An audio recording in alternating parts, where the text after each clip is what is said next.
শুরুতেই তোমাদের একটা কথা বলি, এই পৃথিবীতে সকলের কাছে ভালো হতে যেও না। তুমি চাইলেও এই পৃথিবীর সকলের কাছে ভালো হতে পারবে না। আজ পর্যন্ত কেউ তা পারেনি, তুমিও তা পারবে না। যদি সৎ হয়ে হও, যদি ভালো হতেই হয়, তাহলে নিজের কাছে হও, নিজের পিতামাতার কাছে হও। কিছু কিছু জিনিস, কিছু কিছু আদেশ মেনে চলা উচিত। তার মধ্যে একটি আদেশ হলো, বন্ধুদের সাথে কখনো বিশ্বাসঘাতকতা করবে না।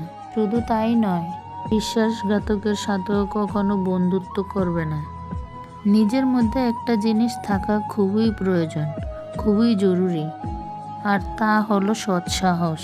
যদি ভুলকে ভুল এবং ঠিককে ঠিক বলার সাহস তোমার মধ্যে না থাকে, তাহলে তোমার মধ্যে সৎসাহস এবং ক্ষমতা কোনোটাই নেই।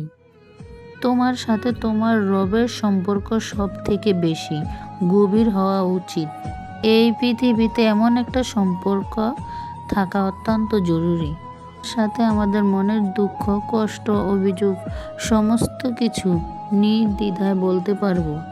আর সেই সম্পর্ক অবশ্যই তোমার রবের সাথে তোমার গড়ে ওঠা অত্যন্ত জরুরি। এই পৃথিবীতে সব থেকে বেশি দ্রুত কাজ করে মানুষের প্রার্থনা।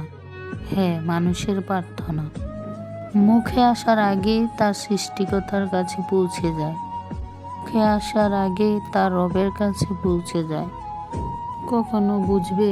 কিভাবে বুঝবে তুমি ঠিক রাস্তায় আছো নাকি ভুল রাস্তায় আছো? মনে রেখো, যখন মানুষ তোমাকে নকল করতে শুরু করবে, তখন বুঝে নিও তুমি জীবনের সফলতার দিকে এগোচ্ছ, তুমি ঠিক রাস্তায় আছো। এই পৃথিবীতে তুমি যতই ভালো হও না কেন, কারোর গল্পের খারাপ চরিত্র তো তুমি হবেই হবে। এটাই বাস্তব সত্য কথা। জীবন এবং মৃত্যুর মধ্যে একটা বৃহত্তর পার্থক্য আছে। কোনো গ্যারান্টি নেই, তার নামই হলো জীবন। আর যার ফুল গ্যারান্টি আছে, তার নামই হলো মৃত্যু। তুমি যদি সুখে থাকতে চাও, তুমি যদি আনন্দে থাকতে চাও, তাহলে অন্যের উপর নির্ভরশীলতা ছেড়ে দাও। তার কারণ, অন্যের উপর নির্ভরশীল মানুষগুলো কখনোই আনন্দে থাকতে পারে না। এজন্য এমনভাবে নিজেকে তৈরি করো, যাতে করে তোমার ইচ্ছা এবং প্রয়োজনগুলো তুমি নিজেই পূরণ করতে পারো। এই পৃথিবীতে আমাদের জীবনে বিফলতার সব থেকে বড় কারণ হয়ে দাঁড়ায় আমাদের চিন্তা ভাবনা। আমরা মনে করি কাল থেকে শুরু করব, আজ নয় কাল থেকে স্টার্ট করব। মানুষের জীবনকে শেষ করে দেওয়ার জন্য এটাই যথেষ্ট।